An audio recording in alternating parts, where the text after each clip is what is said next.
Hey everybody, Aaron here. Welcome back to another anime review. Today we look at episode 4 of Into Another World with My Smartphone.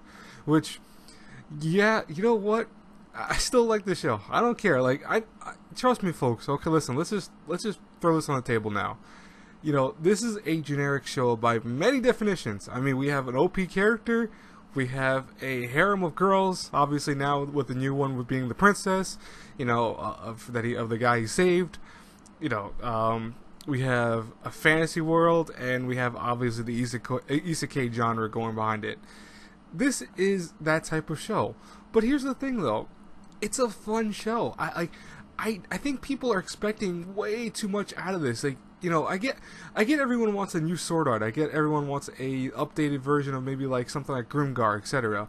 But it's okay now and then for a show not to be on those levels and still be enjoyable. I mean, you know, Into Another World with My Smartphone is a lot of fun. It's one of those shows that you can kind of just relax and turn off the things in your head and go, you know what? Let me just enjoy the show for what it's worth. It's like it has comedy elements, it has a harem element to it, but none of those are ever too prominent to the point that you're like, oh, wow, this is such a terrible comedy, or this is such a terrible harem, or anything like that. It's just meant to be, you know, I think just a common relaxing show in general.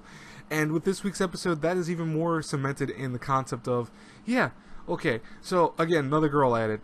Yes, we have this master summon that our main character actually was able to actually do. I always forget the main character's name, and it's terrible. I forget that.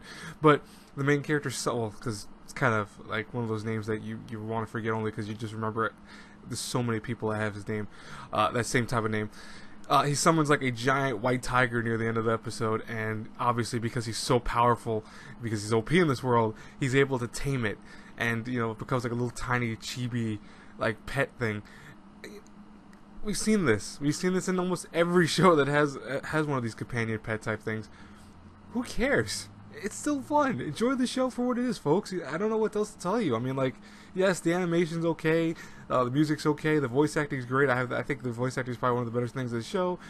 But overall, I just like that this show is not trying to be overly, you know, adamant on trying to reinvent the wheel. It's the same type of shows we've already come used to already with the Isekai genre, and you know, everything that works for it is the same shit that, yeah, people have issues with at the same time, but stop. It's like, just enjoy the show, relax, chill back, and just go, hey, you know what, this show is just fun. It's bottom line to it. It's not going to revolutionize the wheel, obviously, like I just said, but if you really give it a chance, I think you'll find some enjoyment out of seeing the kind of random stuff that happens in the show in general, and just the kind of pacing of it, because I mean the pacing is not bad. I like how everything's just kind of flowing together. As I read a decent amount of light novels, I'm starting to get up to the point where the show's already passing what I've read of the show. But you know, or excuse me, what I've read of so far of the light novels. But you know, I vaguely remember some things from this part. It's because I think, like, I made a statement and I got a lot of flack from my friends, like, oh, I predicted this happening, even though I'd seen the. You guys have to remember that this is not a new, like, this is a older light novel. It's just now becoming an anime. This came out, I think, around 2000, I want to say 14 or something like that, maybe even before that. And yes, it's like, it's got, I think, what, like, maybe, I want to say a decent amount of volumes already. I can't remember everything I read. I freaking read a lot of light novels. So for me, yeah, it might be like, well, I predicted something that happened, and it's like, oh, well, okay, I remember it because I kind of vaguely remember it happening, but beyond even that, it's like that I forgot about most of what happened. You know, I basically forgot about 90% of the concepts from this show. I remember a decent amount to the beginning part because I reread the beginning part prior to this for an article I had to do, but, you know, it's like,